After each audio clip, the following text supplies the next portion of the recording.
بسم الله الرحمن الرحيم. الرحمن علم القرآن، خلق الإنسان علمه البيان. الشمس والقمر بحسبان، والنجم والشجر يسجدان. والسماء رفعها ووضع الميزان، ألا تطغوا في الميزان. وأقيموا الوزن بالقسط ولا تخسروا الميزان. والأرض وضعها للأنام، فيها فاكهة والنخل ذات الأكمام، والحب ذو العصف والريحان. فبأي آلاء ربكما تكذبان؟ خلق الإنسان من صلصال كالفخار، وخلق الجان من مارج من نار. فبأي آلاء ربكما تكذبان؟ رب المشرقين ورب المغربين، فبأي آلاء ربكما تكذبان؟ مرج البحرين يلتقيان، بينهما برزخ لا يبغيان. فبأي آلاء ربكما تكذبان؟ يخرج منهما اللؤلؤ والمرجان. فبأي آلاء ربكما تكذبان؟ وله الجوار المنشآت في البحر كالأعلام. فبأي آلاء ربكما تكذبان؟ كل من عليها فان، ويبقى وجه ربك ذو الجلال والإكرام. فبأي آلاء ربكما تكذبان؟ يسأله من في السماوات والأرض كل يوم هو في شأن. فبأي آلاء ربكما تكذبان؟ سنفرغ لكم أيها الثقلان. فبأي آلاء ربكما تكذبان؟ يا معشر الجن والإنس إن استطعتم أن تنفذوا من أقطير السماوات والأرض فانفذوا، لا تنفذون إلا بسلطان. فبأي آلاء ربكما تكذبان؟ يرسل عليكما شواظ من نار ونحاس فلا تنتصران. فبأي آلاء ربكما تكذبان؟ فإذا انشقت السماء فكانت وردة كالدهان. فبأي آلاء ربكما تكذبان؟ فيومئذ لا يسأل عن ذنبه إنس ولا جان.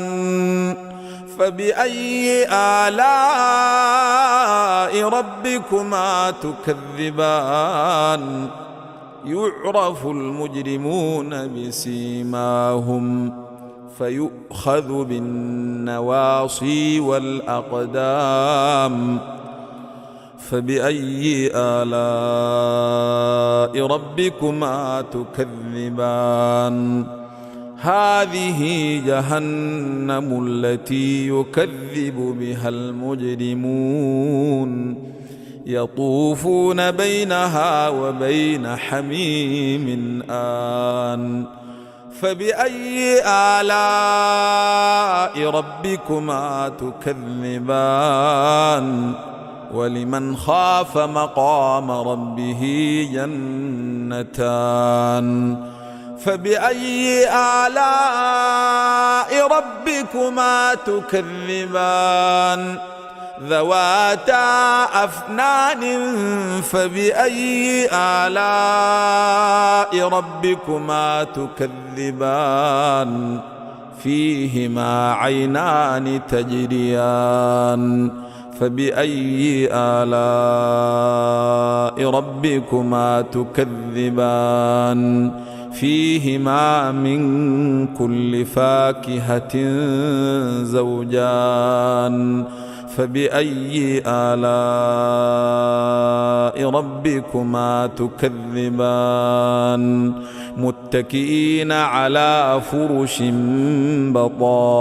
بطائنها من استبرق وجنى الجنتين دان فبأي آلاء ربكما تكذبان فيهن قاصرات الطرف لم يطمثهن إنس قبلهم ولا جان فبأي آلاء ربكما تكذبان كأنهن الياقوت والمرجان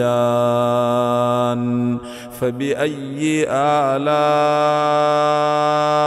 ربكما تكذبان هل جزاء الإحسان إلا الإحسان فبأي آلاء ربكما تكذبان ومن دونهما جنتان فبأي آلاء ربكما تكذبان مدهامتان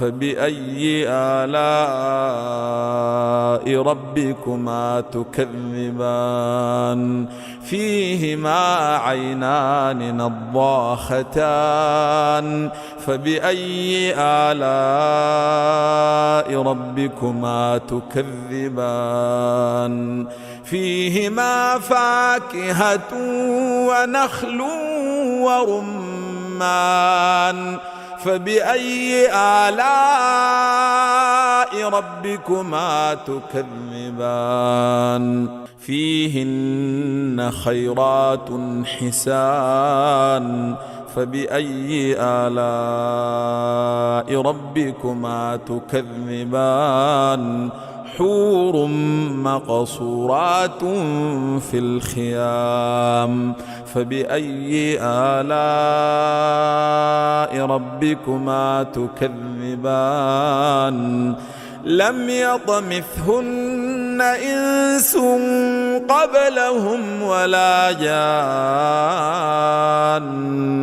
فبأي آلاء ربكما تكذبان متكئين على رفرف خضر وعبقري حسان فبأي آلاء ربكما تكذبان تبارك اسم ربك ذي الجلال والإكرام